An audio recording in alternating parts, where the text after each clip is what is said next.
continuando con las mesas de investigación, vamos a dar pie a la siguiente ponencia. Licenciado Oliverio Xicoténcatl López Méndez, licenciado en Gastronomía por la Universidad del Claustro de Sor Juana, con el tema Composición Química de Maíces Criollos de Tlaxcala. Bienvenido, licenciado Oliverio Xicoténcatl. Cedo Muchas gracias. micrófonos. Muchas gracias, le agradezco. Naya. Muy bien, el tema Sí. que nosotros vamos a desarrollar es la composición química de los maíces criollos que se obtienen del estado de Tlaxcala, principalmente del pueblo de. Y aquí manejamos nosotros que la producción y consumo de maíz criollo ha disminuido en gran medida debido a la mayor disponibilidad y procesamiento del maíz blanco y amarillo, principalmente de aquel que se trae de Estados Unidos, el cual puede llegar a tener un precio hasta 10 veces más por debajo del precio al que se pueden encontrar estas variedades de maíz. Por un ejemplo, nosotros los productores que a veces, si se compra el maíz blanco o amarillo de Estados Unidos por tonelada, puede salir entre 50 y 70 centavos, si no es que en algunos casos a un precio mucho más bajo. Cuando algunas variedades de estos maíces criollos pueden estar entre los 10 y los 15 pesos el kilo. Hay algunas variedades como el maíz morado que pueden llegar a alcanzar precios de hasta 20 pesos, pero comparando el valor comercial o la manera en la que se utilizan, pues son pues una diferencia en cuanto a poder adquisitivo muy grande, lo que ha generado que poco a poco estas variedades se vayan dejando de lado y se utilicen aquellas que son mucho más accesibles o más baratas, ¿no? La importancia actual del maíz criollo es múltiple, ya que no solo forma parte de diferentes tradiciones y rituales asociados al maíz, sino a la propia cultura. Ya no hablemos solo de México, sino de los propios estados o las localidades donde se produce y se sigue cultivando y manteniendo en resguardo estas semillas. Muchas de estas variedades son propias a cada región y se dejan de cultivar por esta cuestión del desuso, por no poder competir en el mercado, se pueden ir perdiendo y va a ser una pérdida en la biodiversidad del maíz. Eh, Como manejamos en el Pico Istenco en Tlaxcala, se siguen cultivando y comercializando maíces criollos con una amplia producción. Nosotros, para delimitar el estudio de este trabajo, manejamos, bueno, identificamos las características del maíz rosa, el maíz rojo, el maíz morado y el maíz negro. En la presentación tenemos dos fotografías, la superior del maíz morado, que se puede identificar del rojo por el color morado que tiene en la parte de la base, la parte del germen que tenemos aquí, y el maíz rojo producido en el pueblo de Tlaxcala. Si se fijan, va a tener una forma, tamaño, ración propia a estos.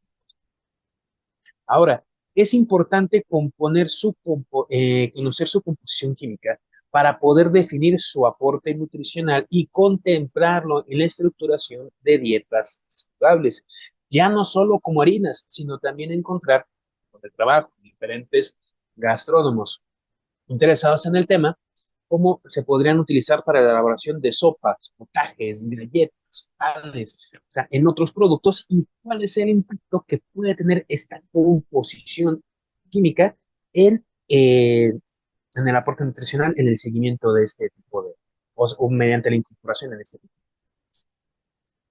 Objetivo, determinar la composición química de los diferentes maíces criollos que hablamos a través de la química húmeda para ser incluido en las tablas de composición químicas de alimentos de amplio consumo.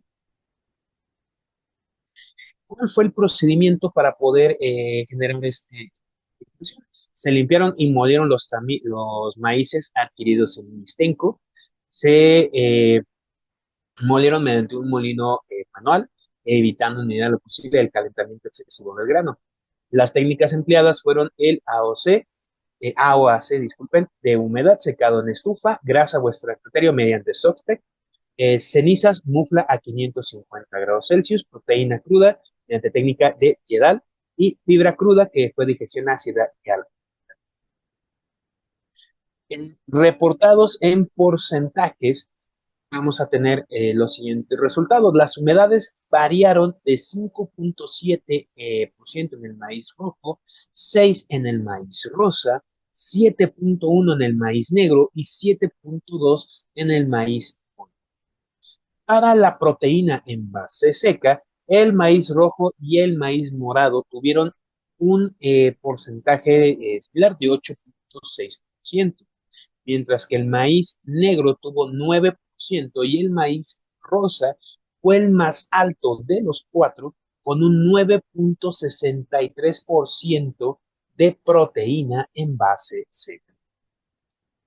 La grasa en el maíz morado fue menor, ¿va? De 4.8%. Le siguió el maíz rojo en 5.70, perdón, el maíz rosa en 5.74, el maíz negro en 6.2%, y el maíz rojo fue fue el que presentó el mayor porcentaje de grasa de 8.93. Para cenizas, los valores fueron de 1.48 en el maíz rojo, 1.44 en el maíz puro, 1.51 en el maíz rosa y 1.41 en el maíz rojo. Eh, si vamos viendo, a pesar de que son maíces similares, que tenemos una pigmentación que esperaríamos que no tuviera una varianza así tan grande, pues esta diferencia importante, sobre todo con el apartado grasa en cenizas, maíz.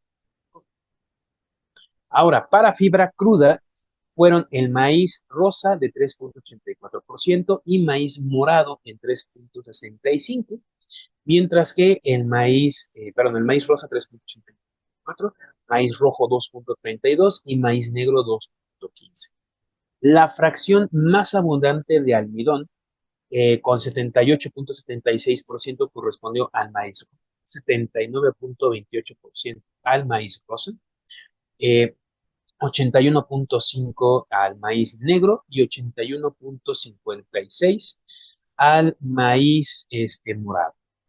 Entonces vemos esta variabilidad de algunos minutos, pero que al final pueden influir en el comportamiento del producto en la elaboración de diferentes productos. Ahora, conclusiones. Podemos nosotros concluir que se logró el objetivo presentado, ya que pudimos identificar de forma certera la composición química de estos maíces, identificando que la proteína y el almidón fueron los nutrimentos de mayor importancia y con una variación, digamos, menor o estable entre ambas o entre todas las muestras, lo que nos permitiría ver cómo podemos utilizarlos o incorporarlos en diferentes preparaciones o directamente en dietas que son una alimentación mucho más buena. Por mi parte sería todo. Les agradezco su asistencia y participación y también el espacio que me han brindado para poder presentar estos resultados.